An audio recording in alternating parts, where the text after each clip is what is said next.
Hello সবাইকে সবাইকে মকর সংক্রান্তির অনেক অনেক শুভেচ্ছা ও ভালোবাসা আর ভোগালী বিহুর আন্তরিক শুভেচ্ছা ও ভালোবাসা। আমাদের আসামে এখন ভোগালী বিহু চলছে।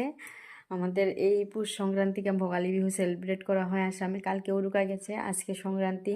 তো কালকে উরুকাতে সবাই পিঠে পুলি বানিয়েছে, মাছ মাংস এগুলা রাত্রে খেয়েছে, সবাই পিকনিক করেছে যে। তারপরে আজকে মেজির ঘর জ্বালানো হবে। সকালে সবাই চান করে উঠে ভেলাঘর জ্বালাবে। তো ভেলাঘর কি করে জ্বালানো হয় ওগুলো তোমাদের কাছে শেয়ার করবো। আমাদের রাইজের একটা ভেলাঘর বানানো হয়েছে, ওটা জ্বালানো হবে। তো তোমাদের কাছে শেয়ার করবো, তোমরা ভিডিওটা দেখতে থাকো, অনেক ভালো লাগবে আমাদের আসামের নিয়ম কানুনগুলো দেখে। তো এই দেখো, এটা হলো ভেলার ঘর, মেজির ঘর বলে ভেলার ঘরও বলে। এটা আমাদের এখানে বানানো হয়েছে একটু স্কুলের ফিল্ডে। তো রাইজে সবাই আসবে, এখন এসে এখানে এসে পুজো টুজো করে তারপরে জ্বালানো হবে।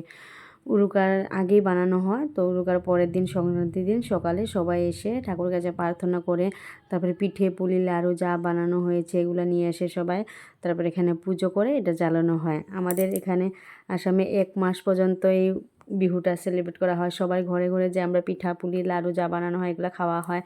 সবাই সবার ঘরে ঘরে যায়, তো ঘুরে সবাই আমরা আনন্দ করি, খাই, এরকম করে আমরা সেলিব্রেট করি।